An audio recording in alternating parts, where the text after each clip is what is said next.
and we'll go from current slide. Okay. There are a few announcements. I think I made them last time, but just in case it's not the same audience here tonight that it was last time, let me make them again. Last week, a few hours from now, was midterm, okay? It was at midnight last Wednesday evening was exactly midterm. Now, if you were in a first mini-term course, they were over with as of last Wednesday. They were very late opening the midterm course evaluations, the mini-term 1 course evaluations. If you were in a first mini-term course or know of someone that was in one, please tell them that the student course evaluations are open, and please do them. I don't know how long after the term's over they'll keep it open, but please encourage them to do it. We value those. Okay, so that's that. Secondly, at midterm, they usually ask for midterm progress reports. Now, I haven't seen it this week, but we've been swamped. I've been swamped with they wanted summer schedule finished by Friday and fall schedule finished by today. And that has just been eating every moment of my time, office hours. And today I had to cancel 3 classes just to get the fall schedule done, because in my area in math, they're changing everything like the 3rd year in a row, and I'm having to change every developmental course and just about every Math 100 course. So anyway, and a lot of the 099s. The others won't be as bad, but I'm not quite through, so I'll be staying late again tonight to try to wrap up that. But I haven't seen whether they've had student course, midterm progress reports open yet or not. But please, if you haven't turned in the score, and most of you have, okay? Just looking at this, all but one student, 2 students have turned in, oh wait, I'm sorry, I'm looking at the wrong one. All but one student has turned in the first test, and all but 2 students have turned in the second test. So it's very good that y'all are on top of this way. That one student who hasn't turned in either, I haven't seen for a while, so I don't know if she's going to stay with the course or not. The other one has turned in 1 score, so that's enough for me to do a midterm progress report. So y'all are all in good shape. I'm preaching to the choir here. But just to remind you, if you're taking other courses, that will also be required there as well. That's all I can think of now. Any questions from you? Anything that we've covered? Oh, some of you came in after I called roll, so let me get you on the books. Okay. Katisha, Rachel. Okay, Rachel Sullivan, right? Yeah. Well, I can't get my pen to work. There it is. All right. 1, 2, 3, 4, 5, 6, and one just stepped out, 7. 1, 2, 3, 4, 5, 6, 7. Got it. Okay. Okay. Now, yes. Do you have test 2 graded? I have, yeah, well, let's see. Sort of. I have most of test 2 graded. They're all marked, but I can't remember if I've got all of test 2 recorded yet. I don't think I have. Like I said, making up the schedules is eating me alive here. So some of those I don't have done yet. So hopefully by next week, I should be caught up. This has been a horrendous week. Friday, I was planning to get a lot done, and a student showed up here on the Birmingham campus and wanted to take a makeup final. He had missed his final on Tuesday, and he just showed up. I said, well, you didn't tell me you were coming. I don't have the final with me. So we had to go back to Bessemer. There was a half hour wasted because I had to drive back to Bessemer. He took his final, and I don't remember if I graded it or not, but then I was going to finish working there, so I didn't have to waste any more time. Got a telephone call from 2 of my instructors. They needed to see me on the Birmingham campus, so there was another half hour wasted. And then that meeting took a long time, so I hardly got anything done Friday that I intended. So, and that was just the beginning. It's all gotten worse since then, trying to get these schedules done. But hopefully, after tonight, when I finally get the schedule finished, then tomorrow I have almost no office hours, but Friday I have 4 hours, hopefully solid, that I won't be, well, I know I'm going to be interrupted, but at least I should be able to get a lot of the catching up done then. And tomorrow night I'll probably have some time at home to grade too. Last night I got home way after 9, no time to grade. Tonight maybe that late too. I hope not, but we'll see. All right, so I'll try to get them graded as soon as I can. Okay, any other questions? Good questions, by the way, legitimate questions. All right, last time we were talking about density, and of course when they gave us descriptions of objects, they were all very regular, right rectangular objects. In other words, so length, so wide, so high, easy to measure, to calculate a volume, okay? Tonight, they're starting on, we're in chapter 12, matter, and we're in section 12.2, 12 point whatever, I think it's 12.5, density. Now, page 333, top of the page, the density of an irregular solid. Just picture a rock or anything else like that.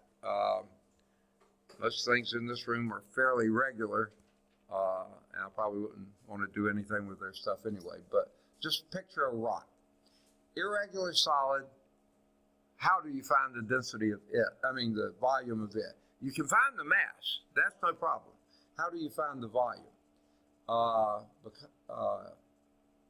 They say here, the density of an irregular rock, solid, such as a rock, cannot be found directly because of the difficulty in finding its volume. However, here is a technique that's pretty good to use. And they don't have this on the slide. I was hoping they did, but they don't. So I'll try to hold it up so you can see. For people at home, you won't be able to see, but it's on page 333. Okay? This is called, I don't know if it has a name, but it's a special kind of a beaker. And the beaker you fill with water up until it starts coming out of the hole on the side. Absolutely as full as you can get it, okay, without it coming up. In fact, you usually get a little to come up, then stop, dump out that water.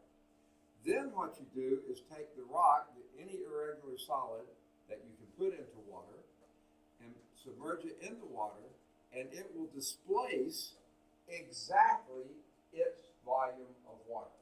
Now, if it's an object that floats, you're in trouble, okay? But if it's something like a rock that sinks, then you can measure exactly the volume of water that was displaced by capturing that and then pouring that into a graduated cylinder and determining that. So that's what we're doing there. And example 6 is based on, I think, that photograph or that picture illustration there. So let me get my pen out and my pen set up. And here's example 6. A rock of mass, you can easily determine the mass of rock, put it on a scale. So the mass of the rock is equal to 10.8 kilograms. Okay. It displaces, surprisingly, exactly, and by the way, displacement is a volume. You'll tell by the units. The volume of this rock is 3,200 cubic centimeters. Okay, that first 0 is significant. So we have 3 significant digits in both of the measurements here. The last 0 is not significant. The question is, what is the mass density of the rock? What symbol do we use for mass density? Anybody? D sub M. Perfect. I'm teaching a physical science course now that we're doing density in that too, and that book uses row. So if I start writing rows, you know why. I'll try to correct those. Now, is there anything wrong with the picture that we have here of what's going on?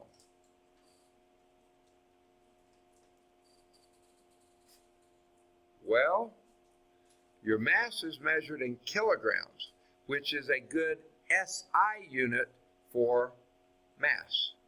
But the volume is measured in cubic centimeters, which is just a metric measure, not the SI measure for volume. The SI measure is cubic meters. So we need to do one of our conversions, okay? So we're going to need to multiply by blank blank so we can get blank cubic meters, okay? First blank in that conversion factor is going to be numbers. The second blank is units. Always put the units in the place first. What unit goes where? One of them goes above, one goes below the line. Which goes where? Centimeters on bottom and meters on top. Very good. Now we ask ourselves the question, how many meters in a centimeter or how many centimeters in a meter? Second? 100 centimeters in 1 meter. Perfect. But we're not dealing with meters and centimeters. We're dealing with cubic centimeters and cubic meters. So you're going to have to cube the units, but you also have to cube the numbers. Okay, 1 cubed is 1. I can do that one in my head. Okay? 100 cubed, what you do is triple the number of zeros. So that would be a 1, 0, 0, 0, 0, 0, 0. That comes out to be 1 million cubic centimeters in 1 cubic meter. Okay? Now, what does that mean here? Let me get your name, please. Oh, got it. Got it. My hearing's so bad.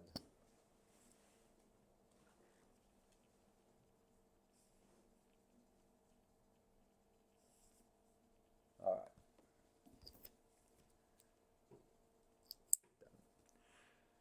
All right. Now, one of the beauties of the metric system when you're making these conversions, all you're doing is moving a decimal. And obviously here we're going to be dividing by a million. That's going to move the decimal 6 places, the number of zeros here, to the left. Well, we only got 4, so we're going to have to put 2 more zeros in. I'll put 1 more in front just for fun. So that's going to move 1, 2, 3, 4, 5, 6. So that's going to be 0.00320. You don't need that last 0 now because you only have 3 significant digits. So by writing them in cubic meters, you can throw away that last 0. Okay? Not the next to the last one because that one is significant. You need that one. All right, now tell me what the formula is for mass density. Anybody? It's what? Mass divided by volume, okay? Mass divided by volume, and the mass is 10.8 kilograms divided by 0.00320 cubic meters, okay? So pull out your handy dandy calculators and see what you get. It looks to me to be about on the order of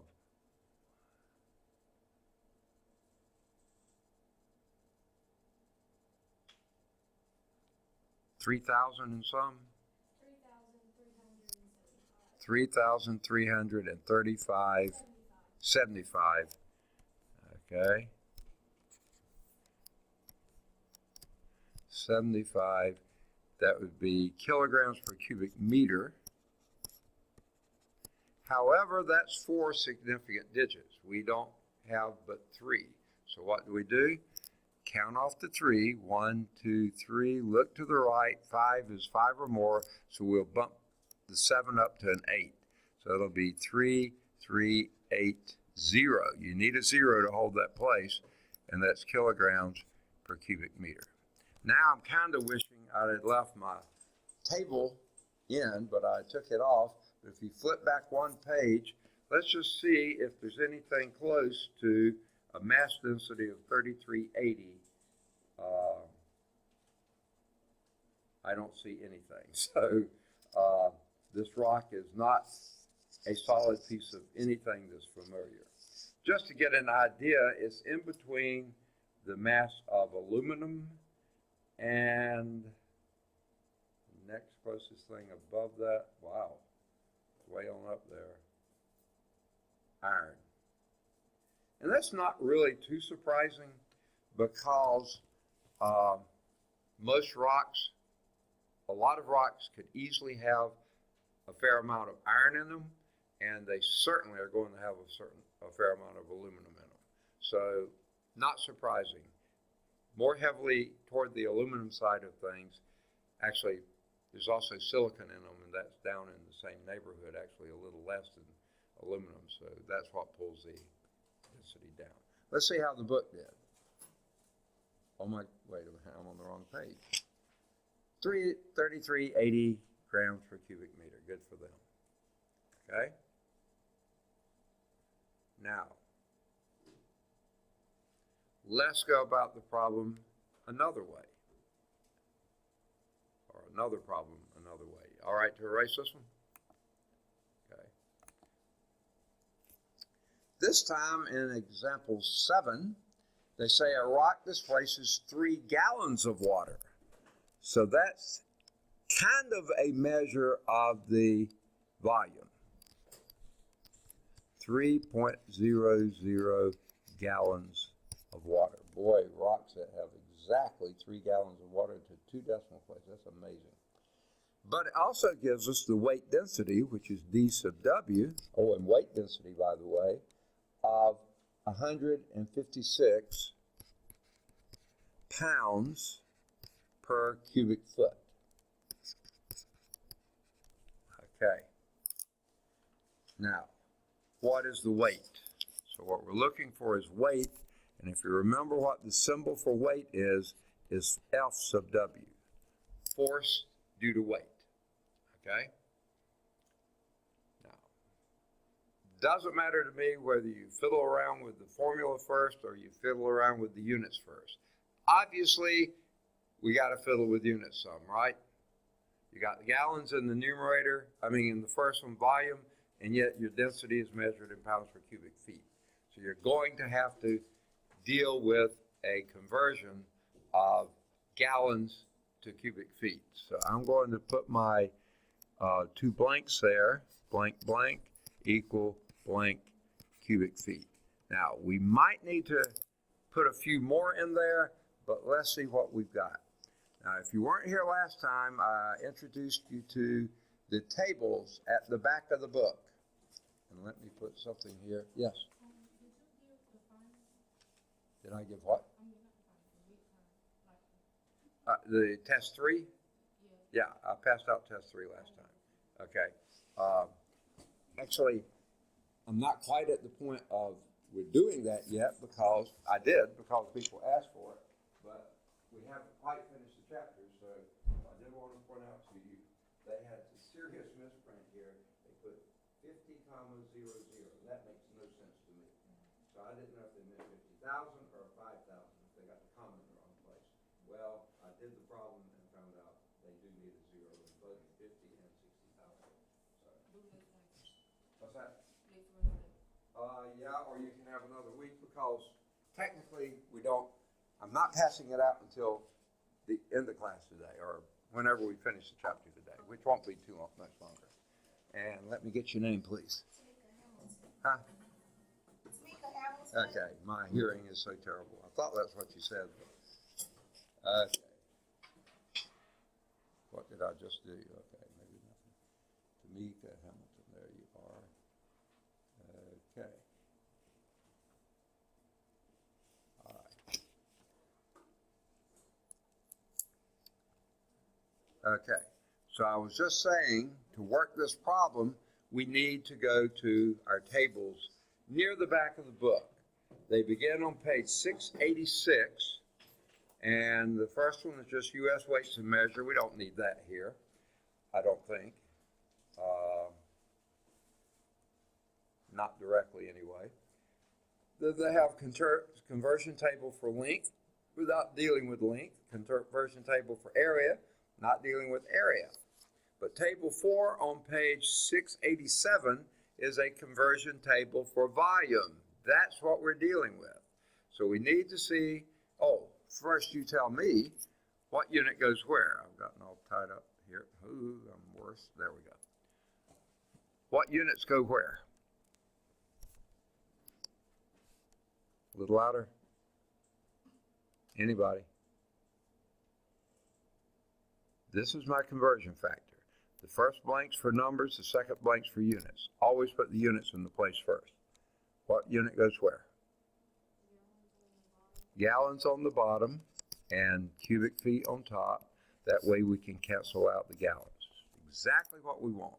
But before we cancel it out, we ought to see if we can find a conversion for cubic feet to gallons. So on this table, conversion table for volume, at the top the metric just changes between metrics, the US changes between cubic measures there. So you have to go down, and in the line below the table there, you'll see 1 US fluid gallon, that's what we're dealing with, is 4 US fluid quarts, we don't need that. 8 US pints, we don't need that. 128 US fluid ounces, we don't need that. 231 cubic inches, but then finally we get to the one we want, 0.134 cubic feet. That's the one we need, okay?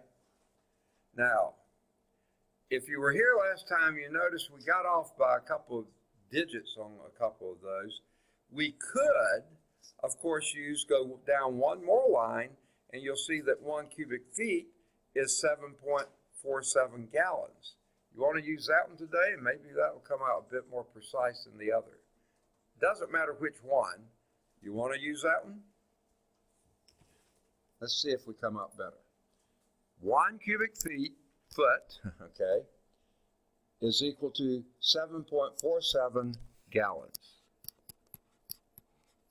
Okay, so you take your 3 and divide it by 7.47, and what do you get? 0. Is that a 3 or a 4?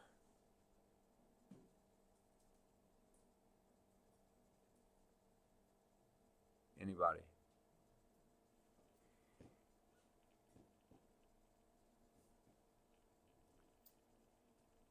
Three divided by 7.47. 0.401 cubic feet. And if you want to carry an extra digit there, we could. What's the next digit? 6. And what's the one after 6? 0. Okay, so let's carry an extra digit there just for fun. Not going, we'll wait and round off at the end. Okay, so, now, this is what we're looking for, the weight. Can you give me a formula that relates volume, density, and weight? We just did it not long ago, except we were doing mass density, we're doing weight density now. What's the formula that relates those? Help me, somebody. Density, weight density is equal to force due to weight divided by volume. Exactly. The weight divided by volume. But we're looking for the weight. So can we rearrange this formula to give us, isolate the F sub W?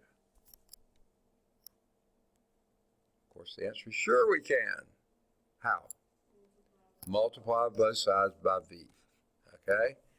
The V's cancel out here, and you get F sub W is equal to, I'm going to rearrange the order, D sub W times V.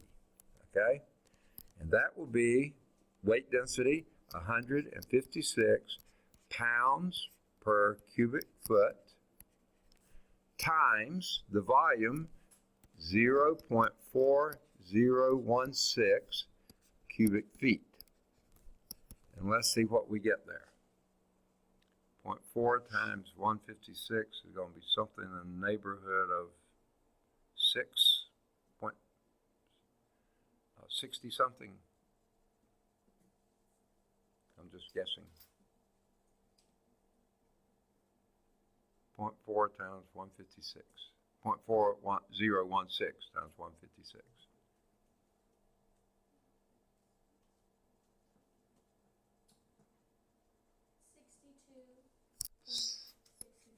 $62.64. $62.64. Second? Then 96. 96, okay.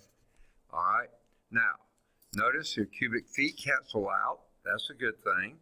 And your weight is in pounds. That's a very good unit for weight. But we have too many digits there. We had 3 coming in here, 3 here. We used 3 there. So it looks like 3 will work. So count 3 digits. 1, 2, 3. Look to the right. 4. We'll throw those away. 62.6 pounds. Okay. Let's go back to the text and see how they did. Ooh, we have to wait till we turn the page. 62.6 pounds. So it looks like that conversion probably carries us a little bit better than the other one did. Okay? Either one of them will work and they'll both be fine. Now, sometimes it's useful to compare densities of 2 materials. Okay? Well, you can do that just by looking at them. But, in order to do so, if we compare each with the density of water, then you come up, and this is the only advantage, the major advantage of it, is you come up with a dimensionless quantity.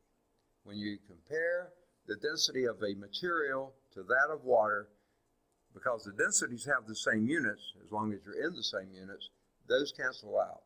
So specific gravity, I'm just going to abbreviate SPGR, specific gravity, and that's what they use too, is equal to the density of the material divided by the density of water. Now here is where the magic happens, okay? Notice that the specific gravity is a unitless quantity, which I had said before, okay? But here's something that's pretty nice. What if you had density of one material, the densities that you had, what if they had them in the SI system? So they're kilograms per cubic meter. Those are going to be some strange numbers, but usually pretty big numbers. Well, the density for water will be pretty big in those same units. When you work that out, you'll get a specific gravity. But if you had the weight density, those numbers are going to be a little smaller, but when you look at the ratio, they come out the same. Specific gravity doesn't care whether you use weight density or mass density. The specific gravity comes out the same. Yes? So when they don't give us like the volume, because like on your test it has find the weight of 100 feet cubed of water. So it doesn't give us like the volume of how much water is going to be in. Wait. You said 100 cubic feet? Yeah. That is a volume. Okay, so then it says find the weight of the water. Okay. So would you use like the 231 inches? Okay. Are you talking about this problem or somewhere else? Oh, my test. Oh, on the test. Yeah. Okay. Well, let me get a copy of the test so I can see which one you're talking about. Number 8. Okay. Now, what they're assuming, okay, you're looking for a weight. They give you cubic feet, right, which is volume. What other piece of information do you need to calculate the weight? So we just use this chart. Yes, So yes, mass density. yes. You go to the table that's in your text, densities of various substances, and they give them both the mass density and weight density, and there you'll find water under liquids, the last one listed. There's your weight density of water. From that you can calculate the the weight of 100 cubic feet of water. Does that make sense? Yeah. Okay. So, okay, and then another question. So when we multiply those together, the feet cubed and the feet cubed cancel out. No, they don't cancel out. Okay. When you multiply the density, which is in pounds per cubic foot, times the number of cubic feet, yes, the cubic feet cancel out. You're left with an answer in pounds, and isn't that a great unit for weight? Yeah. So that indicates you're probably doing right. If you had tried to divide and you divide your units, you're going to get something that's really screwy looking. And that lets you know you probably didn't do it right. Okay. So anyway, specific gravity, that's what we were talking about here, doesn't matter which density you use, weight density or mass density, the specific gravity will be the same for whatever that material is, no matter what. So let's do example 8. I think I'll clear the screen. Anyone need this any longer? Okay. The density of iron is, you have to look at the units, 7,830 kilograms per cubic meter. So which kind of density is that? Weight density or mass density? Mass density, because kilograms measures mass. So the mass density of iron is, they told us, is 7,830 kilograms per cubic meter. That is a mass density unit. Find the specific gravity. Well, specific gravity, SPGR, is, what was that formula I just had up here?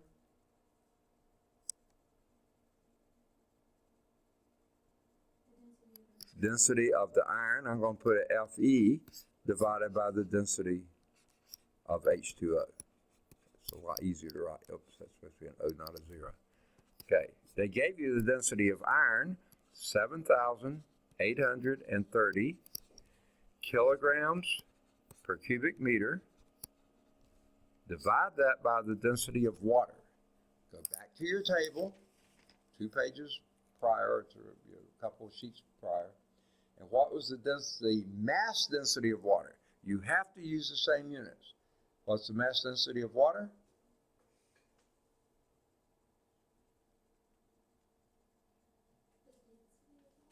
Say again?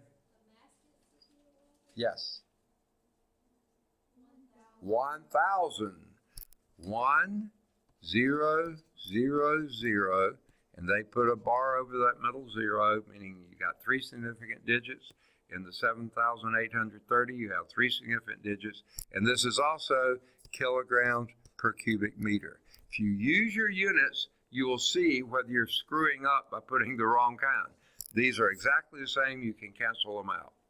And that's a very easy division to do. Just move the decimal 3 places to the left, and you get 7.83. That's the specific gravity of water. No units with it. Okay? Just 7.83. Okay? And that's exactly what they got in the book. Does that make sense?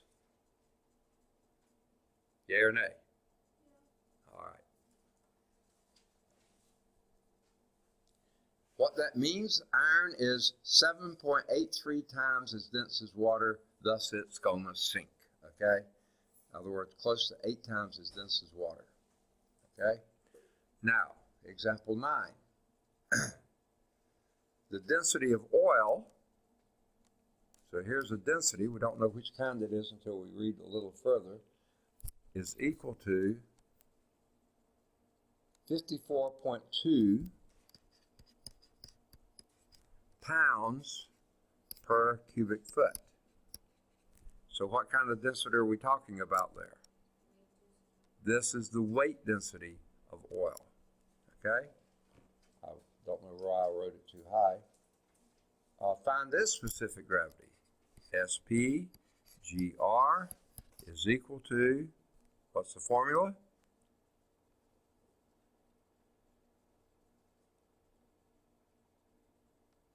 same as before.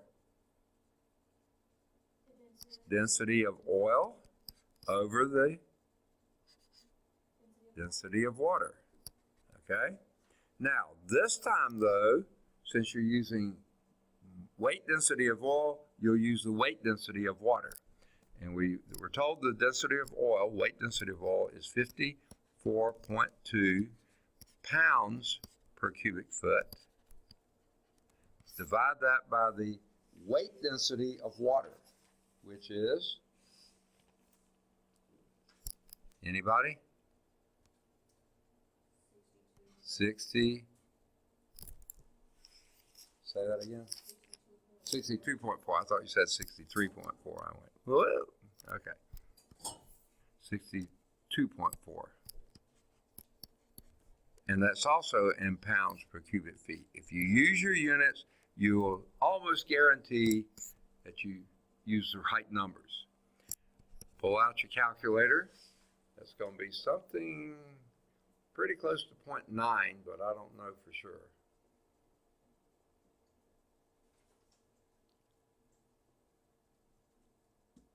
Maybe 0.8 something.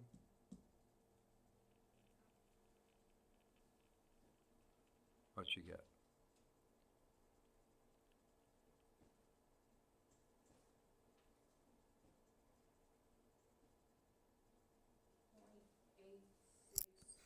Zero 0.8685. Is that what I heard?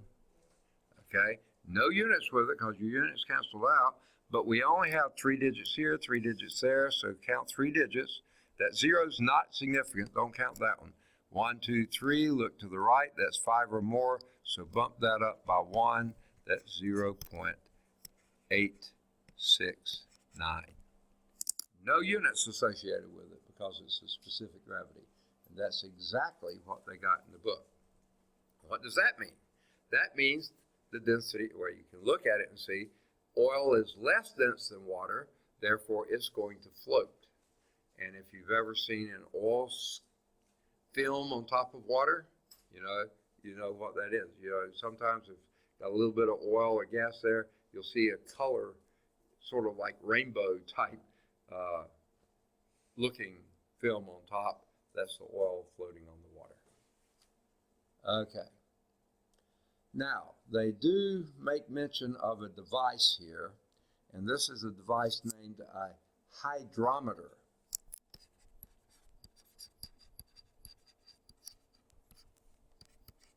And that's a rather strange name. Basically, looking at that, it would seem like it's a meter that measures water, okay? Water meter. Now, that's not exactly what it is, but it's pretty close to it. It's a sealed glass tube.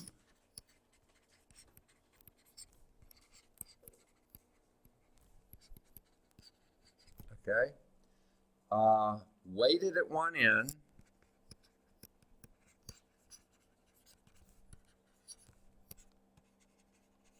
Okay. So that it floats vertically in a liquid.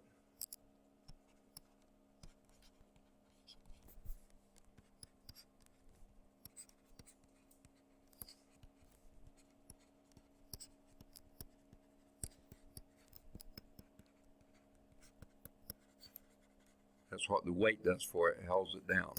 Kind of like a fishing weight, keeps the bobber upright. Same type deal here.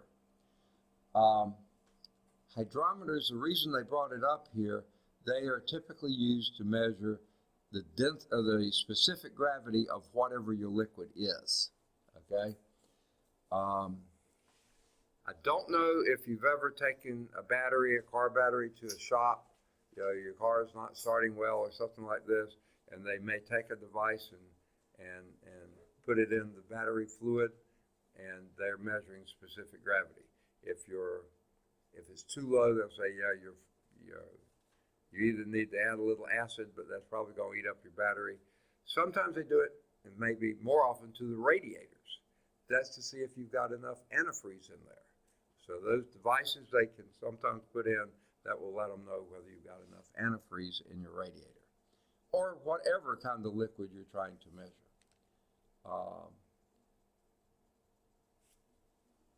and they mention both of these here. A new fully charged battery, specific gravity of its the fluid in that. By the way, you don't want to get that fluid on you, okay? You do, you got burns, okay? You get it on your clothing, you got holes, okay? Because it will eat through stuff, skin, tissue, whatever. So if you put a hydrometer in your battery fluid and pull it out, don't wipe it on your shirt, okay? You're going to have a holy shirt. You know, you can wear it on Sunday. No, I didn't say that. Okay, but that would be a new fully charged battery is about 1.30 specific gravity. If your battery is pretty old and close to being discharged, you may find it to be 1.15. Not got nearly enough up to it, you know, to do. Especially, and then also your specific gravities for your antifreeze and water solution. And they give it a variety of temperatures here, which is, I'm sorry, what they mean here is a specific gravity of the given amount will keep your car from bursting pipes or cracking a head at these temperatures. A specific gravity of 1.00, meaning it's just water, no antifreeze in it, you'll only be able to go down to a little over, or just around 1.25 degrees below freezing. And that's all, folks. Anything beyond that, you're going to have pipes bursting. If you put 1.01, just a little bit of antifreeze in there, you can go about 3 degrees below freezing before you have bursting. 1.02 gets you down to close to 7 degrees below freezing. 1.05 gets you down to close to 20 degrees below freezing. 1.07, 45 degrees below freezing. And 1.08, 51 degrees below freezing. You know, around here, now freezing, you know, 0 on the Celsius scale, that's 32 on the Fahrenheit scale. So if you are 1.05, you're probably going to be good in Alabama because that's going to be plenty of range. 1.06 guaranteed to be good. If you get more, well, you can drive up north if you want to in the wintertime. But all that's going away soon, we hope, once we want it. Then on the next page, there's also specific gravities of common liquids at room temperatures. Benzene, which is sort of a solvent and used for other things, 0.9. It's awfully close to that of water. Ethyl alcohol, a bit less, 0.79. Gasoline, 0.68. Kerosene, going back up to 0.82. Mercury, 13.6, way denser than water, okay? Seawater, 1.025, so it's just a little more dense than water. Sulfuric acid, that's what you have in your battery, 1.84. So you see, you don't need but a little bit of that to get you to a 1.3, which would be good, okay? Turpentine, 0.87, and water, of course, is 1.00. Well, that's the end of 12.5. Homework exercises here. Do some of the odds 1 through 7. Those answers should be in the back of the book. Any of the odds 9 through 23. Those answers should be in the back of the book. Any of the odds 25 through 29. Those answers should be in the back of the book. And you'll be using your table for specific gravity. No, use the table 2 to find specific gravity, 12.2, the ones we were using. And then any of the odds 31 to, I'd say 31 or 33, just to try one or more of those, and then 35 or 37. Now, there's also a glossary here if any of these this terminology is important to you. I can't imagine too much of it is going to be all that necessary in diagnostic medical sonography. So I wouldn't say try to memorize a bunch of these, but if you do want to find those. The formulas I have here, 12.2 and 12.5 are listed, and the specific gravity formula. Those are listed. And then the review questions are pretty reasonable to get concepts, and there's quite a few of those. You can do as many or as few of those as you want. But then the review problems, those are going to be far closer to being what your test questions are going to be like. Any of the odds there, 1 through 19, should be in the back of the book. Then they have some applied concepts. You can read through that if you want to. I don't think it's all that necessary, but if you're interested in it, you can. All right, that finishes chapter 12. Unfortunately, we're not doing 13 fluids. We're not doing 14 or 15. We're jumping over to 16. Okay? Now, at this point, I would be giving your test out to you. Has everybody here got a copy of the test for chapter 12? A couple people came. Oh, you do not? Okay. Anyone else who does not have this? Okay? And that's why I said you have 2 weeks from now. Okay? So nothing to sweat.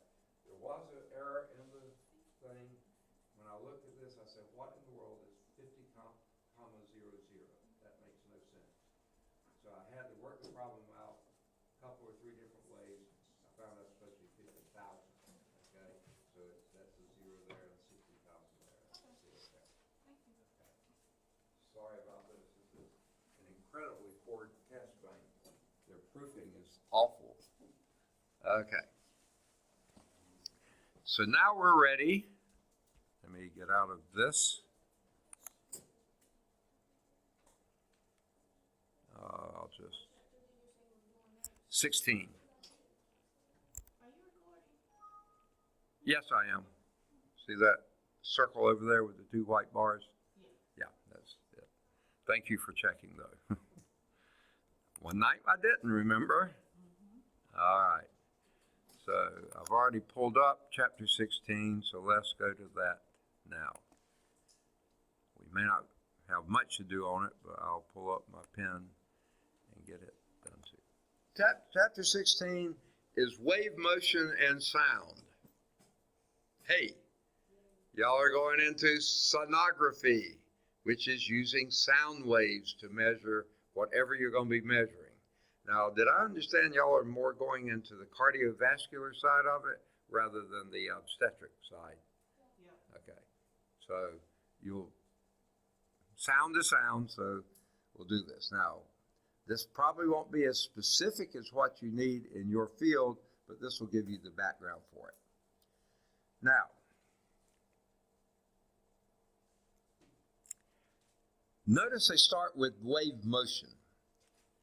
And the reason they mention that, let's see, here is a statement on the first page there. 425. They don't have a page number on the page, but it's 425. It says, energy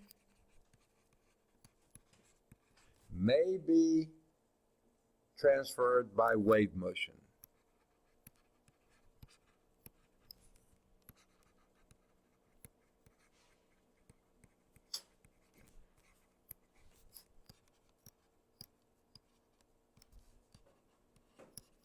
Now, they also had an also in there. I guess the first paragraph would make a little more sense. Energy may be transferred by the motion of particles. That's called kinetic energy. Electricity, for example, is conducted along a wire by the motion of electrons along that wire. Actually, more by the field, electric field that moves along the wire. Heat is conducted by the motion of atoms and molecules. The faster they move, the harder they bounce into each other, and that produces more heat. Tides, winds, are examples of transfer of energy by motion of fluids. Of course, tides are liquid fluids, winds are gaseous fluids. Both of those are considered fluids. But energy may also be transferred by wave motion, and that's what we're going to do. That's what you are going to be using in sonography, is the energy of sound, okay? So a bit more of the definitions here. on page 426, what is a wave? A wave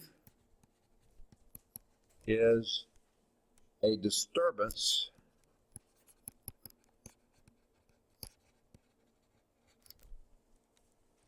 that moves through a medium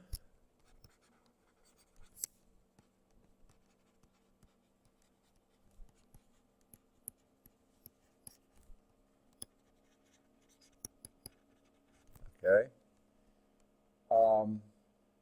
or through space.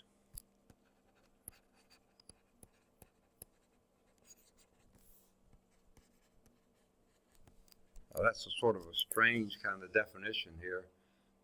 A disturbance that moves through a medium. The medium does some moving, but it basically doesn't get translated very far. Wherever it moves, it usually returns to its original thing. The wave, however, is the disturbance that moves through. Now, like I said, in my physical science book, I think it's where it was. No, actually, this was one of my math courses. We were talking about how the radius is related to something, you know. And the picture, and they had a really neat one, a perfectly still pool of water. And someone dropped a rock in it. And then you see the waves go out like this. The water really isn't moving far. It does move some, but basically it's the energy of that fall is transmitted out. That's the wave. The wave is the disturbance, not necessarily the medium moving. It does move some, but it's the disturbance that moves outward, okay? And that's what they mean, disturbance that moves through a medium or through space. Now, what do we talk about through space? I can see a rock dropping in a pool of water. The water is moving. What's moving in space? There's nothing in space. Not much of anything anyway. Well, what moves in space is electromagnetic energy. That goes through space. That's why you can send radio signals, okay, between planets, you know, or between a spacecraft and the Earth. That is a form of disturbance that moves through space. Okay. Now, let's see if they have this next slide. No, not yet.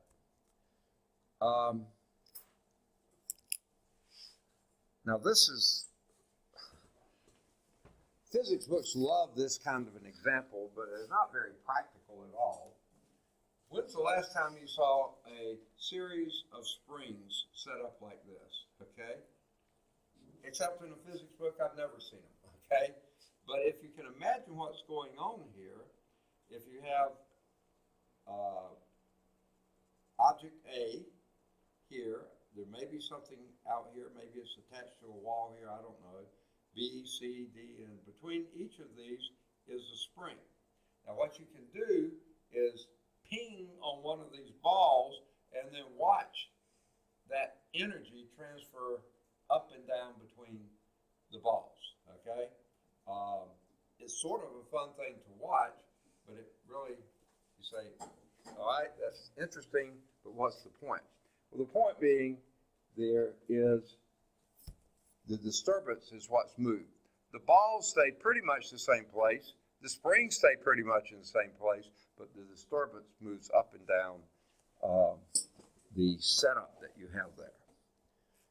Now, another definition here. A pulse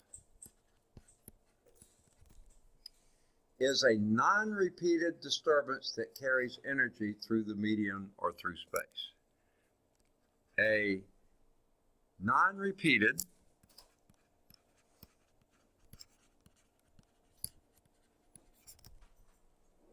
disturbance, as we were talking about before, that carries the energy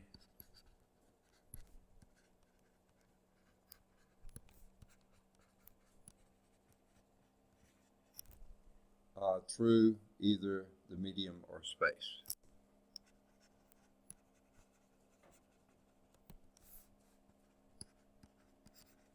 Now, it almost makes it sound like the pulse is the wave. They're both disturbances, but generally a wave repeats itself. A pulse is just a one-time deal, okay? But it also carries disturbance. Like I said, those balls hooked to the springs like that, you do a one-time hit on them, and then they start dancing and do whatever they do. But that's a one-time event. Now, there's different kinds of waves, okay? And this first figure here, we're actually getting a little ahead of ourselves, but this is a transverse wave. And a transverse wave is a disturbance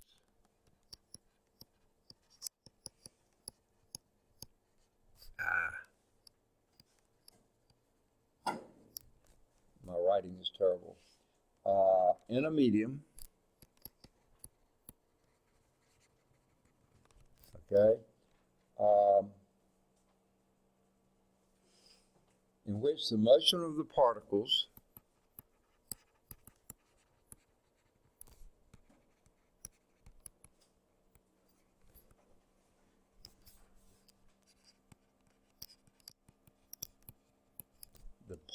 of the medium now, which the okay, I lost it here. Motion of the particles is perpendicular to the direction of the wave motion. I'm going to abbreviate perpendicular to be a perpendicular bar like that, of the wave motion.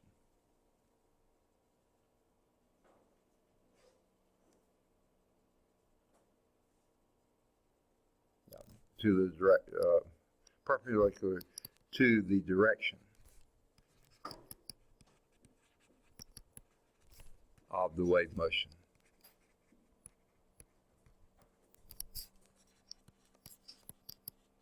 Okay. Now, dumb example of this. Okay. This is one here, but let me give you one. I can remember. I must have been a strange child. Okay. I can remember when I was young and we were doing something, watering the garden or the yard or doing something, or maybe washing a car or something. But if we had the hose strung out across the yard like that, I just loved to get one end of the hose and just do this to it. Okay? And what you would see is that action there would down the hose. Now, it didn't go very far, and you got to do it as hard as I could to see if I could get it to go further. That was the disturbance. That was the pulse. And the wave motion was that movement of the hose down there. Now think about it. The hose went up and down, but the wave motion went that way. That's a transverse wave. Okay? And that's what we're talking about here. This is sort of that same up and down motion. Your particles are actually going like this. They're not moving. The wave, though, is moving. Okay? That's what makes the difference. The particle movement is perpendicular, right angle to the direction of the wave travel. Okay? That's a transverse wave. Trans means cross, you might say. So they're at cross product with each other, you might say. And one's going one way, one's going the other. Now, with that in mind, here's a definition. They talk about water waves, or an example of a transverse wave, so to speak. There's, okay, what the amplitude of the wave is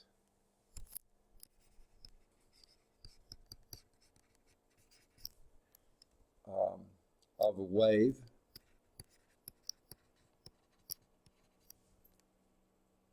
is the maximum displacement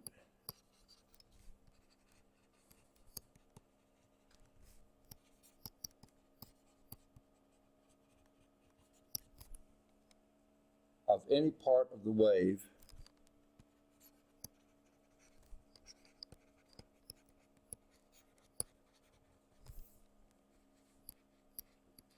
from its equilibrium position or rest position.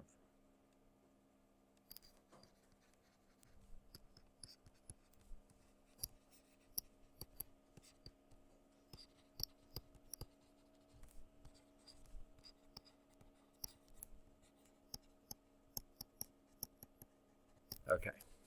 Now that's part of the reason why hose game that I was doing didn't work too well, because I do up and down like this. Well, the equilibrium position was here, but the ground was down there, and that was absorbing a lot of that energy, okay? If I had had the hose off the ground, strung then, and did that, then the wave probably would have traveled further. But, of course, I wasn't doing that. I was just playing with that. So, in this picture, now notice here, this could be your hose or whatever your thing is, the water, whatever it is. Right here, this is below the equilibrium position. Here's above the equilibrium position. This is right on the equilibrium position. This one's a bit more above. Here's the maximum. That's your amplitude. Or this one. Both of those are measuring the maximum displacement from the equilibrium position. So these two would measure your, and these are displacement of the particles. Now, guess what? This wave is going this way. So even though this point is on the equilibrium now, in a little bit, it's either going to be down here or it's going to be up here. See, the particle just goes up and down like this, transverse. The wave goes like this. The maximum displacement or minimum that it is from the equilibrium position, that's your amplitude, okay?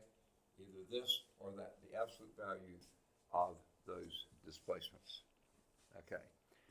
Now, we'll get to some more definitions in just a minute, the ones they're talking about on this one. Now, there's another type of a wave, well, probably more than two. Let's see if they have a picture. Yes, here's another. This is a longitudinal wave. So I guess since we are losing the slide, let's just talk about these, especially when you're talking about water waves, but any kind of wave you can talk about it. The maximum displacement upward is called the crest, and the minimum is called the trough, okay? The absolute value of that is the amplitude of either one of those. So the crest is on top, the trough's on the bottom. Your equilibrium is always just about halfway between those, okay? So just to get that. The direction of the wave travel is that way, but the movement of the particles is perpendicular to the transmission of the wave, okay?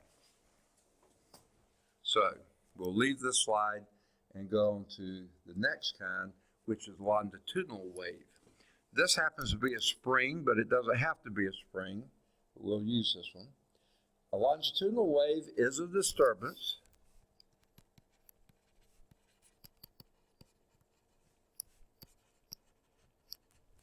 okay, in a medium,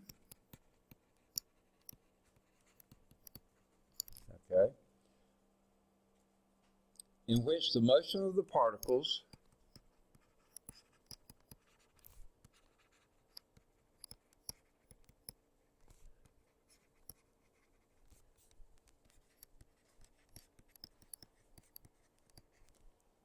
is in the same direction, is along the direction of the wave travel.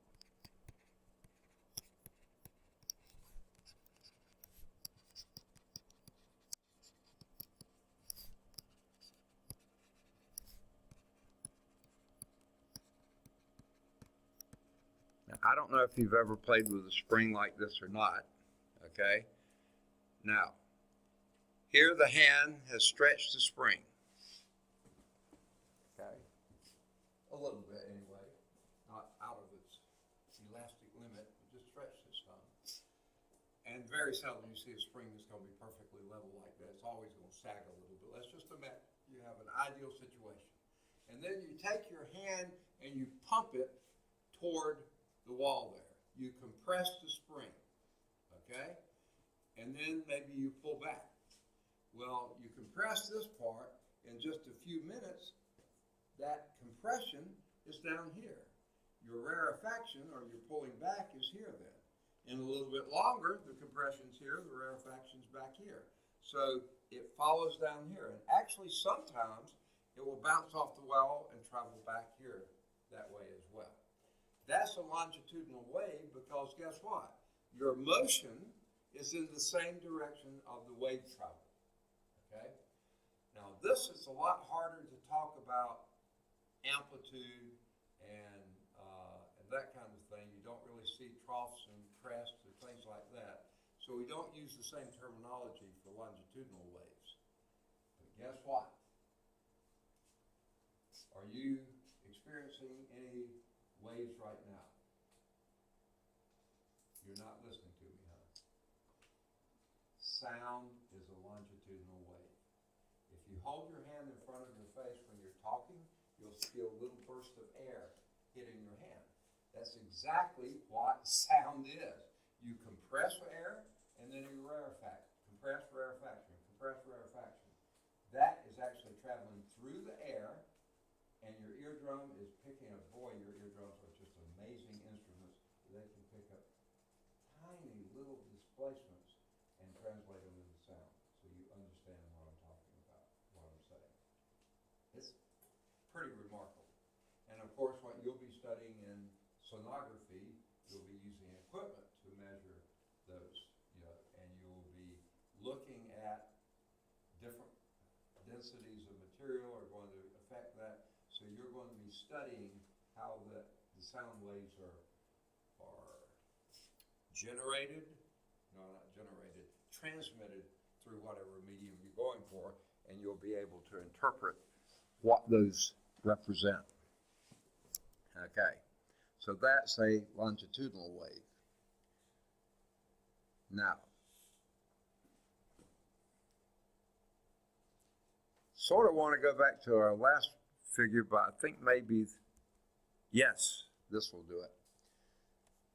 A wavelength of a wave is the distance between successive corresponding points on a uniformly repeated wave. Okay?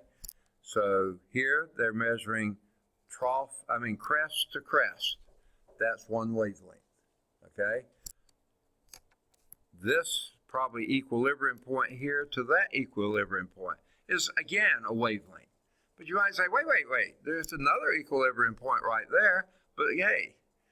The wave must be not just in the same position, but going in the same way. You see, here, you're in the same position as here, but your wave is going this way here, this way there. So you have to wait until it's going in the same direction as well as in the same position. That determines a wavelength.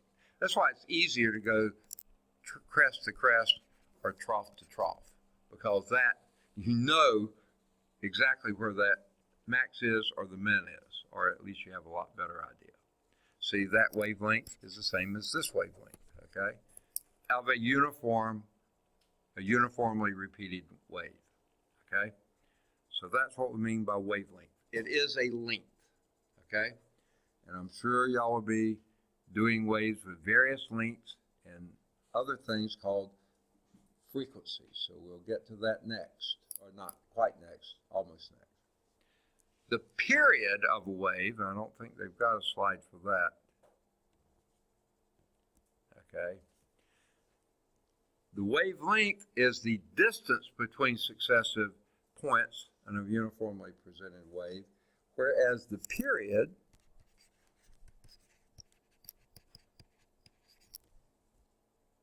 is the time required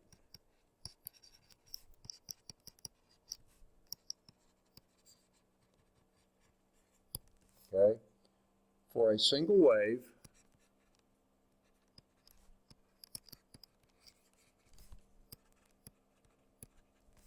to pass through a given point.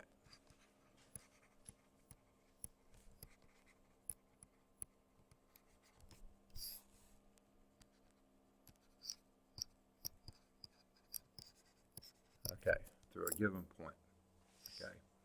Now, again, I don't quite like their use of that thing, a given point.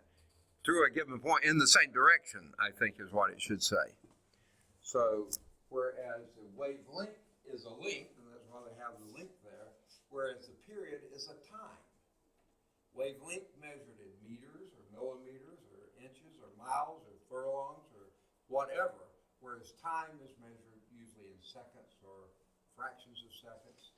So it could be minutes or furlongs or fortnights or whatever, you know. So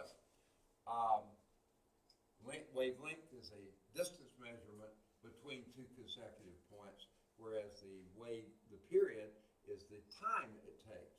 So if you did this to that hose there, okay, and this,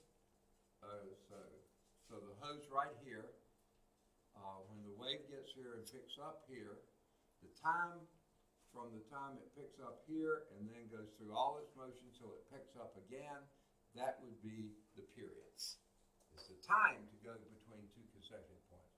Like if you did this and you had it very regularly done, then the time it took to go from here to here, that would be the period. The distance between that would be the wavelength. Okay? One's a distance measurement, one's a time measurement. Okay. Now, that time measurement is pretty important because it relates to the frequency. Okay, now let's get the period again. The period, I'm going to just call it P. That's not what they use. Actually, I'll use the right one. Okay. Most books, I can't remember if this one does, they call the period capital T. Okay. Okay. Period is the time for a single wave. So it's time per, I'm going to use this term, cycle. For a given cycle of motion to happen. The time per cycle. Now, frequency, I'll write that down here. Okay, frequency is the number of complete cycles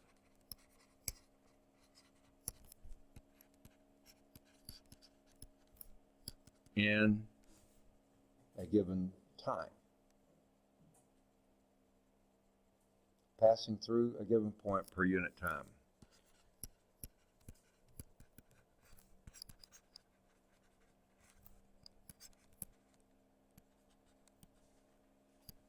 I can't write.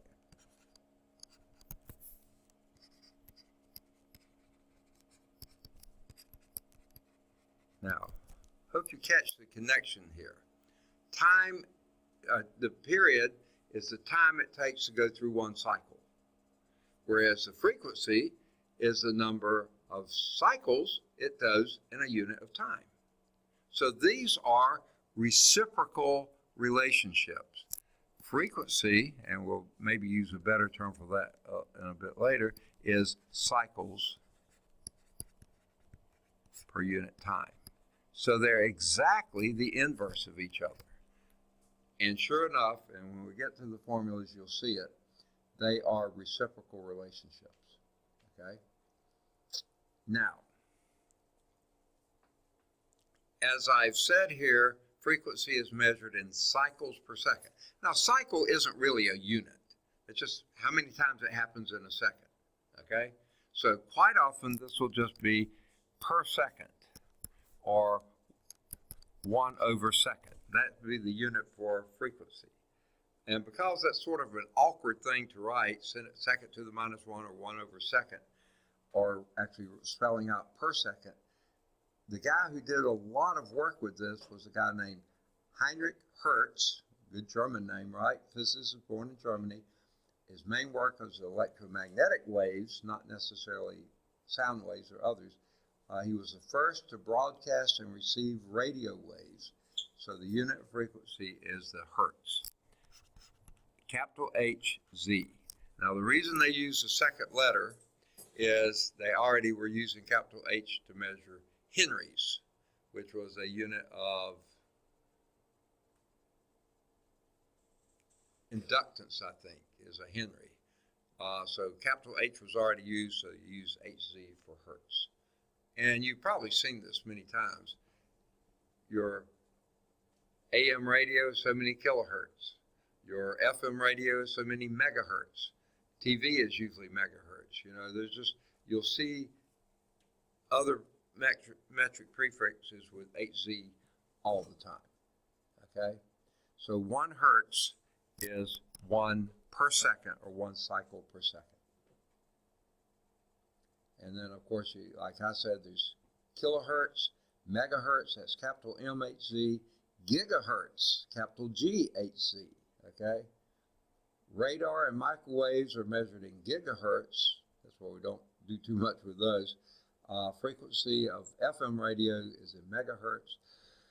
As with TVs, and then AM radio would be kilohertz. All right, I think we beat that to death. I apologize for the yawning. I've been feeling really bad because I just get so tired. A week from yesterday, last Tuesday, I had a doctor's appointment. I don't know if I told you all about this or not. I have a mild form of leukemia, so I have treatments 2 or 3 times a year, something like that, just to knock the white cell counts back down. And it's not a big deal, or it hasn't ever been a very big deal. But every time after a treatment, I always knocked out a few red cells too, so I was usually a little anemic after a treatment, but nothing serious. But I had a treatment in January, and it knocked the white cells way, way down, which is what it was supposed to do. But unfortunately, it must have been a super heavy dose or something. Those hungry little boogers, they aren't really things, but it's called monoclonal antibodies. They must have really been active because they wiped out all the white cells they could find, and then they acted like they were attacking the red cells. Because when I went in last Tuesday, 2 months after my treatment, my hemoglobin, hematocrits, and what's the other one? One other thing, but I guess just red blood cell count were way low. So I'm pretty severely anemic right now. So I get really tired like at the end of the day. If I start yawning, it's not I'm bored. I'm just really tired, okay? Now, I also found out Friday when I went back to get an actual copy of my blood work, because it wasn't ready on Tuesday when I left. Also found out my immunoglobulins, IgG, IgM, Ig, whatever, there's 3 of them, they were also very low. So evidently, monoclonal antibodies went after them too. So that's especially a little scary since it's still flu season, but now we're also rapidly approaching coronavirus season. So if it happens to be, and we just found out on the Bessemer campus, I heard from another instructor that one of her students' parents just returned from a trip overseas and now are coughing and sneezing and having a lot of upper respiratory problems, but they refuse to go get tested. I don't know why. I think they feel like they'd rather not know than know. I don't know. And she lives at home, so now no one's panicking yet, but it is cause for concern. So if things start going south, I might have to record lectures from home or something like that. See, the bad news is my wife's an infectious disease epidemiologist. She studies diseases. She knows all about the flu, and she's been following this coronavirus stuff with maddening intensity. Okay, so she knows all about it. And at some point, she may pull the plug and say, "You're not going in anymore." So what I'll do is take all my books home and record lectures from there, and then try to have times that I can interact with you by phone or by email or something like that. Sort of make it more like an online course, but I'm hoping it doesn't come to that. I like seeing the whites of your eyes, you know, and There's supposed to be a lady flying in from Chicago to get tested for the coronavirus. Okay, could you say this again? A lady from Chicago, she Yeah. works as like one of the pilot girls on the airplane. She thinks she has the coronavirus, so she's supposed to be flying in to Medical West to get tested. Oh, wow. Yeah, because I work there, so we're under precautions. Why did she come to Medical West? Right, there are plenty of hospitals in Chicago, aren't there? Well, I see. Okay. Yeah. Well, so it really has never been a question of if it gets here, it's when it gets here. And when it does get here, how severe will it be? We don't know, but there's no real stopping it. But if we do all that we can to delay the transmission, that's the best we can do. So if I don't get too close to you, there's a reason. If I don't want to hug your neck, it's not because I'm not Southern, it's that keeping distance. Even at church Sunday, we bumped arms rather than extend the hand of friendship, Everybody's going a little extra just to try to not have any more transmission than we need. So, what I was just talking about here is the formula I was promising you. This is on page 428. Frequency is equal to 1 over period. And therefore, of course, it's also true that period is 1 over frequency. Okay? So there are the two formulas that you'll use. Now, here's one more. If you think about, we just said, period is a time measurement, okay? Frequency is a per time measurement, okay? Well, the velocity of a wave, now what is speed? Speed is measured in miles per hour, inches per second, feet per second, meters per second, distance per time, where your distance is your wavelength. Remember we said the wavelength is the distance between two consecutive points.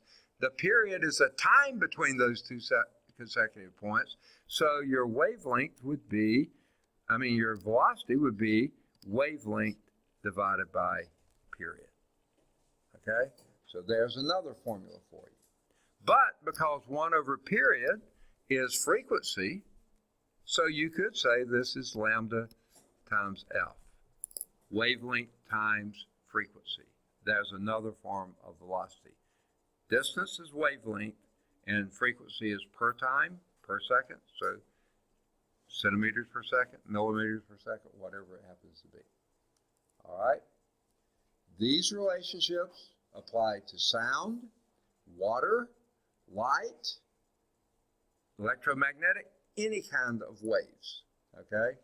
The magnitude of them will be very different, but they apply to all. Okay? So let's do example 1. So let me get out of this and go back to the other slide. And by the way, notice it's only 5 o'clock. We get an extra hour today because the clock didn't fall back. All right. Okay. Boy, your tuition dollars are really going to stretch this time, aren't they? The clock didn't fall back. Spring ahead. Spring forward. Yeah, spring ahead. It didn't spring ahead. It's still back in the old time. The real time. Okay, never mind.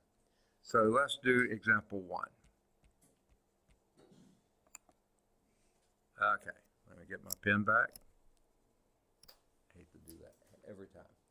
Find the velocity of a wave with a wavelength of, okay, so we're looking for velocity. That's the unknown. Okay. Of a wave with a wavelength. What's the symbol for wavelength? That funny looking thing, it's called a lambda, where lambda is equal to, that's a Greek letter for L, by the way, the lowercase Greek letter for M. Wavelength of 2.5 meters. That's a pretty long wavelength. Okay, with a frequency, symbol for frequency is just F, is 44 hertz. Now, to me, hertz is not a very useful unit for calculations. So I usually will write that as 44 per seconds or 44 seconds to the minus 1. If you're not used to the exponential expression of that, use the per second. That works just as well. Okay? So what is your velocity? What is the relationship between velocity and wavelength and frequency? Just on the board, just shortly ago. Velocity equals Lambda times frequency. You got it. So this will be 2.5 meters times 44 per second. I'll write it that way. 1 over second. Okay? You could put a 1 there if you wanted to. That might make more sense. Okay? Well, 2 times 44 would be 88. Half of 44 is 22. 88 and 22, I think, is 110. No, wait. That's not right. Yeah, it is. 110. Equal to 110. What units would that be? Meters per second. Meters per second. Meters on top, per second, that's on the bottom. Great unit for a velocity. 110 meters per second. All right. Now, let me see. I should have done it before I came to this slide. If this next thing is on the PowerPoint. I don't think it is, but maybe we'll be lucky and it'll be there. I just don't remember. Oops, that's not what I want to do. Go from current slide. Yeah, there it is. Yes. Okay. Now we're going to talk about, and I wouldn't be at all surprised if some of what you do will be dealing with superposition of waves. Whether you call it that or whether you actually analyze it that way, I don't know, but I know that sometimes that will be happening. So the superposition of waves, when two waves of a similar type pass through the same medium, the new wave is created by the superposition of the two old waves. And that's what this is illustrating here. And I'll try to point out, I think they pointed it out here, because that's a really hard thing to do. So here's one wave, okay?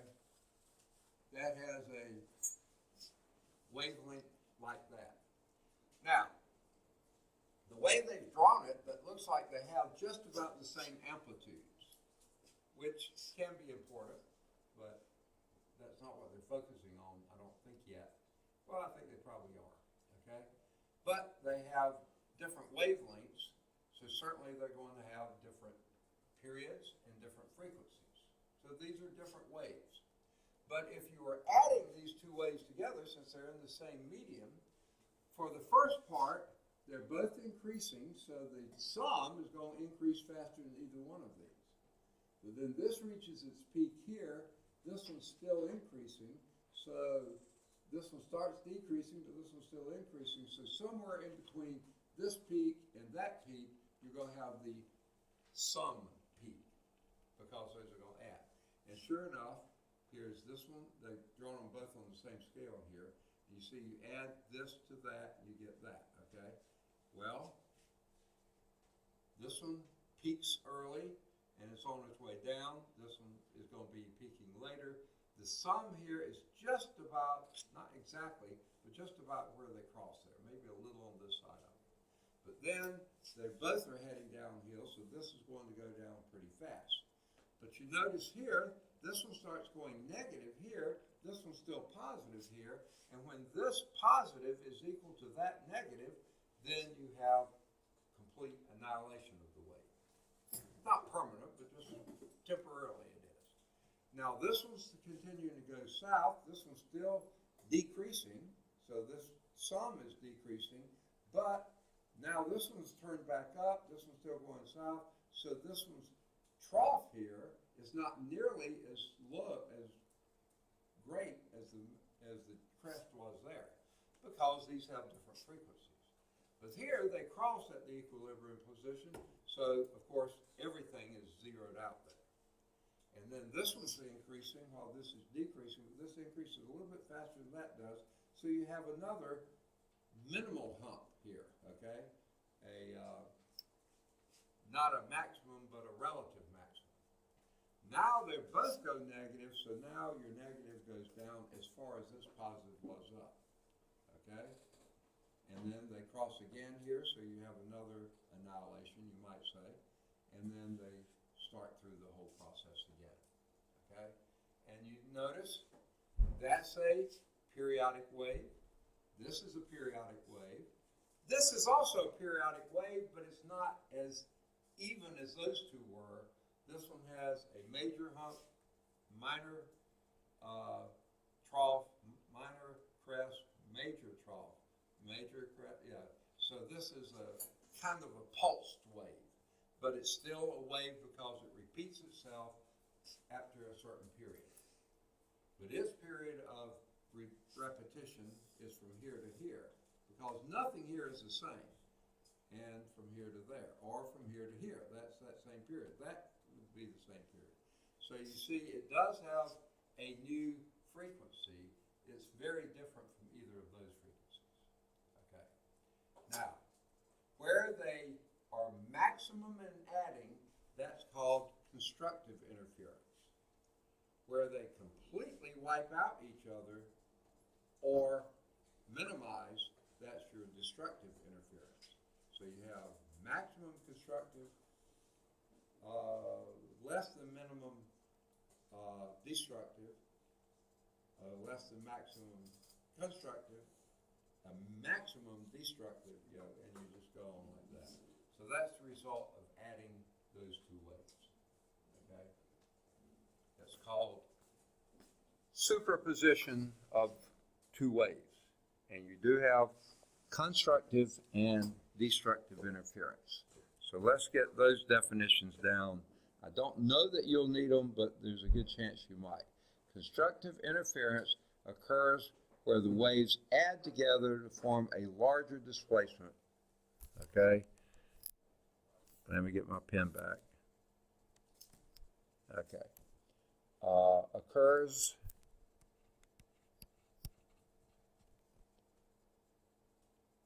where the waves add together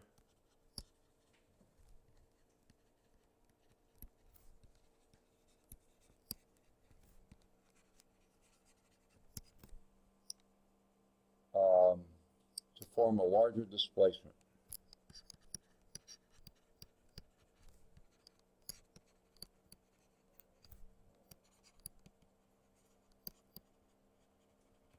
Okay, so this would be the constructive interference.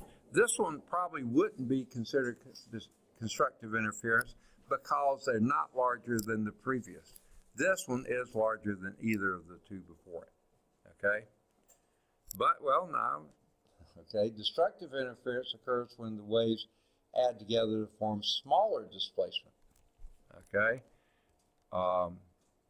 so that would be considered constructive here too, but it's not larger than the original, but larger than, it's your next largest point. Okay, so destructive interference occur where the waves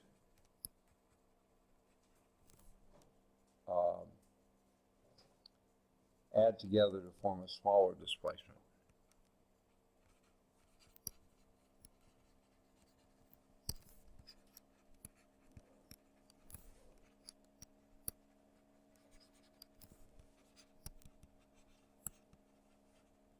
Okay, I'm not writing very clearly there. Okay. Now,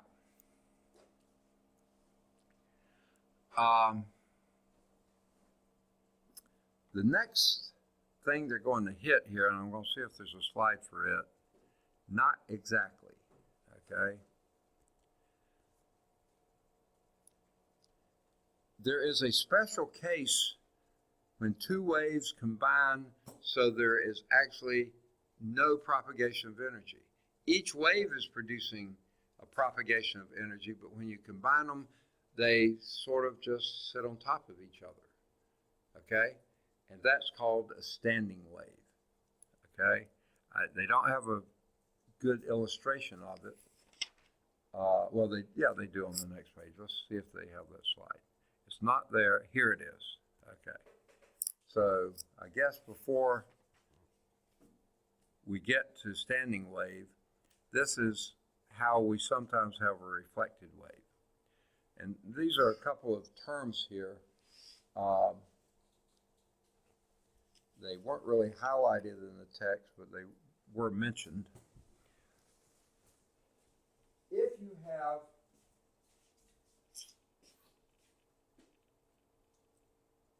boundary that's not allowed to float, that's fixed, okay? Then an incident wave will come in. It's coming this way. It's a single pulse coming this way. After a while, it's moved to here. After a while, it'll move to there. But then when it hits this and this is fixed in place, that wave actually inverts, and the reflected wave is upside down from that, okay? That happens because you have a fixed boundary there. If you had a rod there and the line could move up and down without friction, then basically what comes out of it is in the same way. But this one, since not, it reflects in an inverted position. Okay. The reflected wave in the spring, and this doesn't look at all like a spring to me, has the same amplitude as the incident wave, but it's just inverted. Okay? Now, here's where your standing waves come.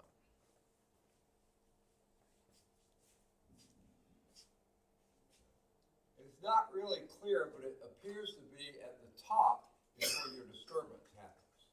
And at the bottom, you've got a fixed place. Now, if that was going at some weird frequency there, you just have a lot of noise. But if the top is exactly one length here that happens to be exactly 1/2 of the wavelength, because you see this only has a bulge in this direction, and an entire wave would have one in this direction, and I can't do that high, so if this wasn't here, then it would come on down here. That would be one wavelength. So this is exactly 1/2 a wavelength to go from those 2 points here. It makes one positive pulse this way, but doesn't have the negative pulse to complete the wave. So that's 1/2 a wavelength. If this length of your string, are any of you guitar players? Oh, good. So you know what I'm talking about. This is where you put your finger on the fret, right? And this is the, whatever you call the bass that's always in place. Then this is why you can create different sounds, okay? So this is what you're doing. Here you created one full wavelength in that length L, okay? So your length L is exactly one wavelength. Here you've got one and then 1/2 of another one, so 1.5 wavelengths in that fixed length. Here you have 2 complete waves in that length. And whenever you have a multiple of 1/2 of a wavelength, any multiple of a 1/2 wavelength, you have what they call a fixed wave. And that's when the guitar sounds good. If you get off a little bit, then it doesn't quite sound as good. That's how mine always sounded, I tried to play it, I never could. Okay, so my hat's off to you. Okay, if you can. So that's what we mean by standing wave. Now, I think I've asked this question before, but if not, I'll probably ask you a few more times. Have any of you ever been to McLean Science Center? Okay. I don't know if it's still there. It's been several years since I've been there, but there was a display somewhere sort of in the back there where you misted. They would turn off, have it really dark, and then have a strobe light, and they would also mist, and this vibrating string there. And sometimes it would just look like this, but other times you could just see exact patterns here, and it doesn't look like it's moving at all. That's what a standing wave is. When it's just doing all this stuff, that's not a standing wave. This is when you have an exact 1/2 wavelength between your 2 notes. That would be your standing wave. Okay. And these, the wave displacements are constant and remain fixed in location, and the wavelength does not appear to be traveling. Though it is traveling, it just, you don't see it traveling because it's always in the, okay. I'm going to introduce a term here. I think they'll come to later. These are called nodes, wherever it's at that fixed position. Node here and here, but then you got one in here. Node here and here, of course, but you got 2 in here.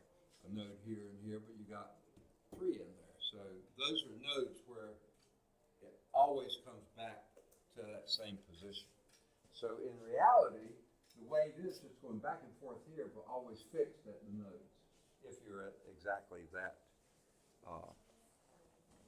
wavelength for your standing wave, or multiple of half a wavelength. Now, that's going to lead to another issue here, and this is called interference. If a trough crosses a crest, okay, then they wipe each other out, okay? The water level is nearly undisturbed, and that's a result of wave interference, okay? So let's go back a few slides to this one. This would be your constructive interference here, and here, and here, and here. Destructive interference there, and one's coming up there. Your place where they wipe each other out, that's where they zero out. Neither one of them are zero here. See, this one's up here, this one's down here, but they're exactly so they do wipe each other out. That's called interference, okay? Where the one wave will exactly annihilate the other wave, okay? Where they're maximum above, that's constructive interference. Maximum below is, minimum below is destructive interference. But where they wipe each other out, that's interference. Okay, and that's what these slides were showing. And you almost have to use your imagination a little bit here. But can't you see this line right here, kind of? And then one over here, and one over here, and one right here, and one right here, and a real pale one up there. These are your places where the nodes are. Here, they've introduced the term node. The interference of wave from 2 sources, the waves combine to form larger waves here and here and here, you know, in various places like that, where the 2 waves cross each other in a positive direction, and they cancel each other out where the wave crest and the trough meets. So what they are indicating here, and frankly to me it looks like they don't have these lined up correctly, but if these are your troughs of your crest of this one and the crest of this one, where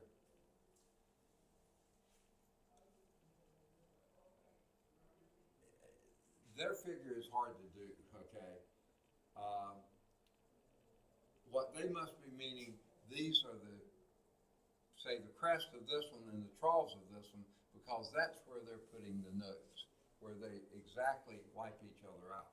If this was crest and crest, then that would be the maximum points.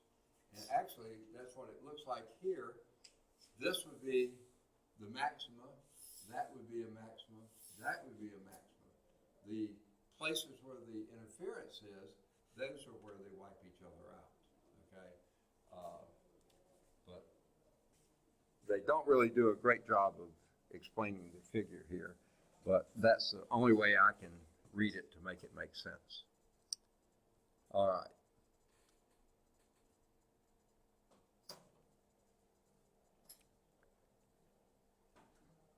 Okay, so I'm going to write it. The interference of the waves when they combine to form larger waves where they cross each other and they cancel out where a wave crest and a trough meet. And that is what the node is. They don't ever give a good definition of node that I've found anyway. But that's what the nodes are. Oh, here it is. There it is. Those areas where the waves cancel each other out is called nodes. Exactly the same. Well, they don't quite say it here. Those areas where the waves cancel each other out are called the nodes. Okay. Now, there is a try this activity here.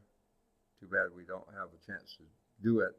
But if student A and student B are both vibrating about the same, you'll see there things build or cancel. And that's what they're trying to show here. I don't think it's a great picture, but it's there.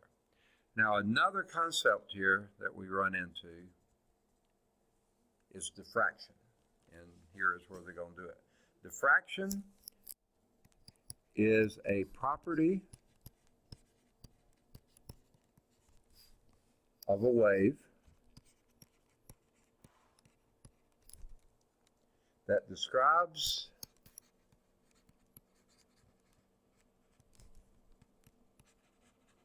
its ability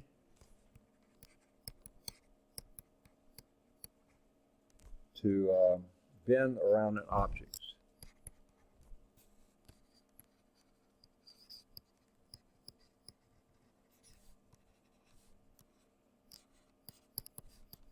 In its path. Now, you may have seen something like this. There's a place up in North Alabama called Point Mallard, I think is what it's called. Any of you been there? It's a wave pool type thing. And they probably use something like this to create the waves that the kids or adults play in, okay? But they mention here water waves bend around supports of a pier or a large rock, and you can sometimes see that. And if you have, I guess these are called jetties or things like this, some sort of boundary there, but you have to be able to let ships pass through. Your waves coming in from the ocean are usually very parallel to each other, but when they come here, this part comes right on through, but this part gets held up basically by friction with this, and that's what creates the wave. And by the way, these are called wave fronts, and these are parallel wave fronts, and these are almost concentric wave fronts, circular concentric circles. So the diffraction of this is sound waves entering a room through a door, or water waves passing through a small opening. That's going to be the next slide if they show it. Yeah, there it is. Now this again is more of an artist rendition, but you see the waves are coming in fairly parallel, but because of the two jetties coming out here and just a small opening there, they get bent into close to concentric circles. Not exactly, but pretty close to that. So they went from being parallel to somewhat concentric. And that's illustrations of diffraction. Diffraction means bending, okay? And I don't know how much what y'all will be doing will be measuring and analyzing the bending of waves. And that can come from going through different materials. In obstetric sonography, of course, you're taking pictures of the fetus, in utero, and the bones will not allow as much sound wave to pass, the ultrasonic waves to go through, whereas the soft tissue will, and that's why you're able to create an image. I imagine you're going to be doing something like that in veins, arteries, and possibly valves in the heart and that type of thing. So diffraction of wavefronts is more or less spherical and are spread out or scattered. Okay, they have some other pictures. Woo, coming close, aren't we?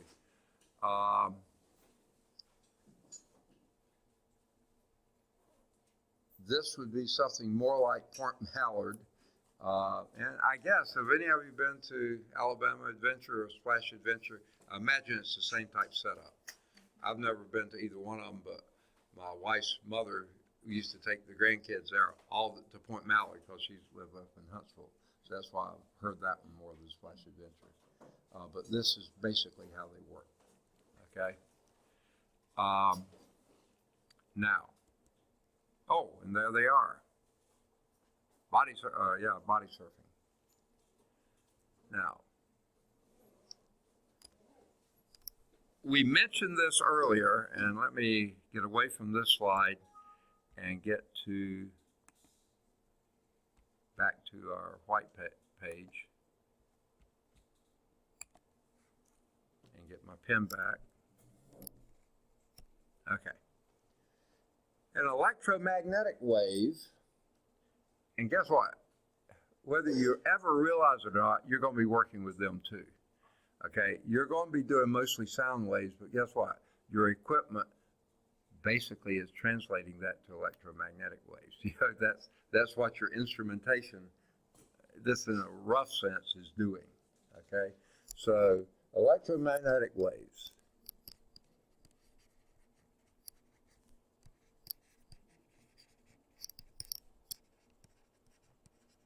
And by the way, that comes from electricity, magnetism. They are related like crazy. We'll be doing this in later chapters. Electromagnetic wave is a transverse wave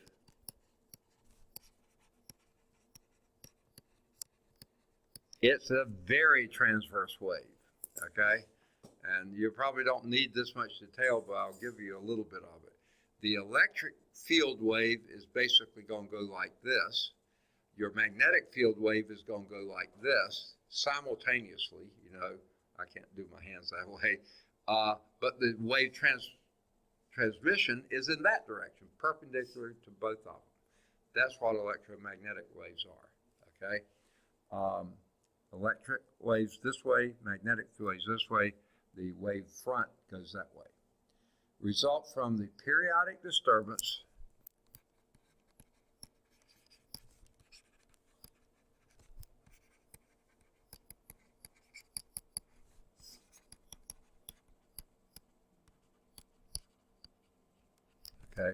periodic disturbance in an electromagnetic field.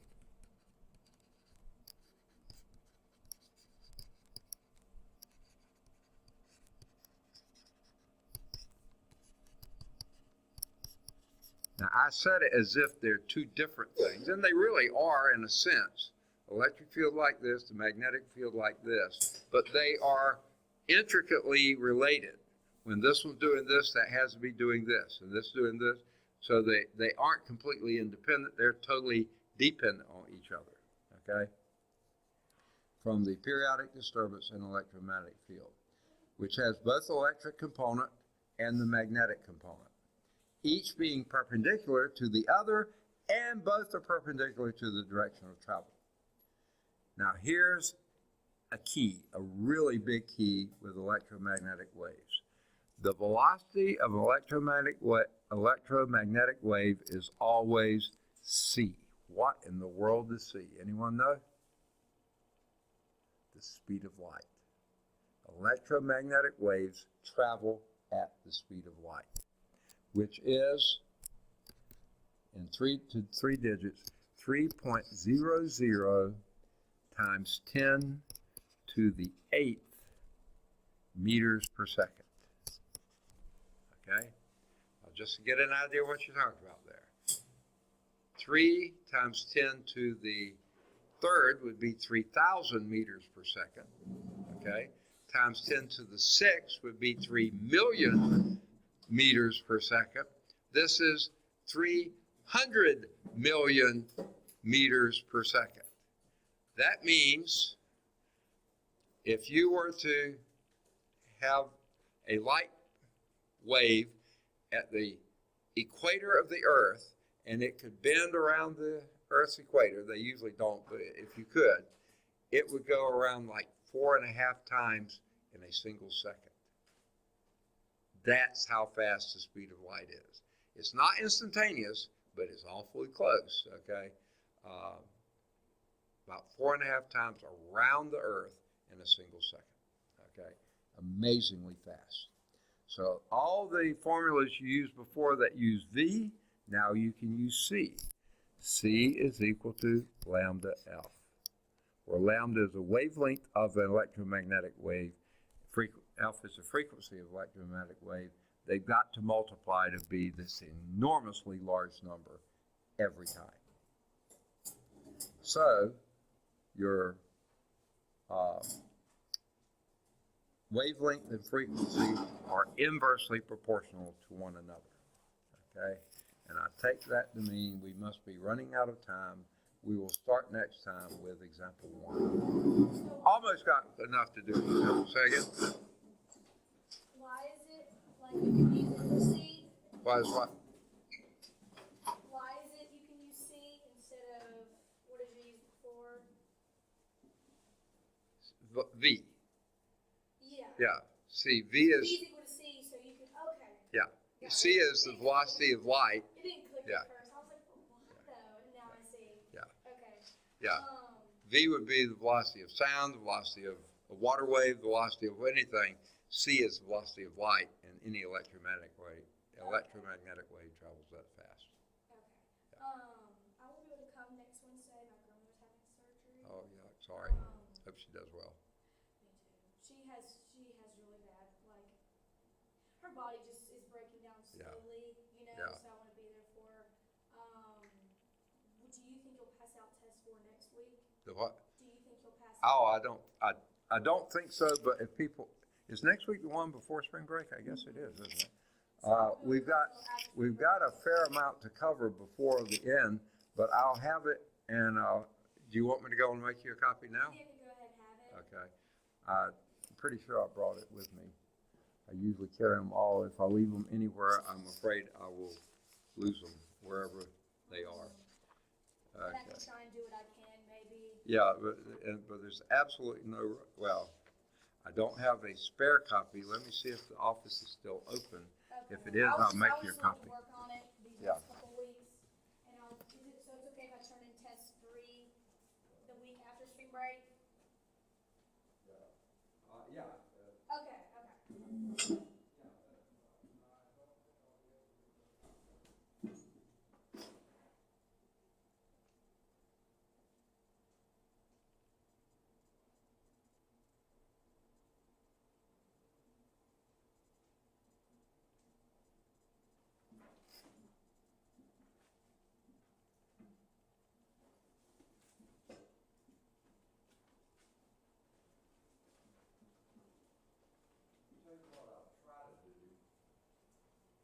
I'll try to get my boss's secretary, or maybe someone at Bessemer campus, to scan it, and then, because I don't have a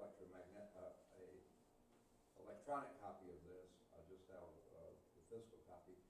So I can get them to scan it, and maybe I can put that on Blackboard. Okay, yeah, I can print it out Print it out from and there. do it, yeah, okay. So it's okay if I turn in test 3 the week Oh, after? yeah, Okay, no problem I at didn't all. know how flexible you would be, since I got the test today, and I won't be able to make it next week, unfortunately. Right. I hate missing class, but sometimes you got to. Yeah. Well, and I will be recording if I remember to turn on the thing. So. Yeah, I listened to last week's, Good. and I'll listen to next week, and you can just look out for the test 4 Yeah. on Blackboard. Yeah, I'll. Should I email you, or what should I do? Wait, I mean, just bring it when you come back. Yeah, like if you don't Yeah. post test 4. Right. Okay. Yeah. Yeah. Okay. Oh, you mean you email me to ask for it or something like that? You can do that, and that way I can send. That might be better, because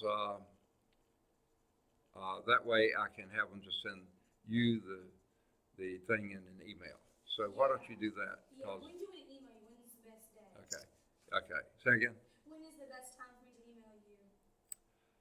Um. Because I'll remember. I just didn't know when Yeah. to email you.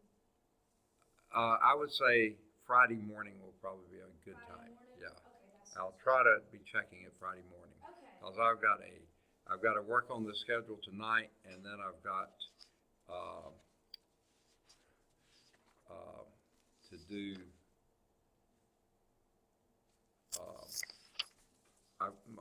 My Tuesdays and Thursdays, I start teaching at. I come in at 8, start teaching at 8:30, go straight to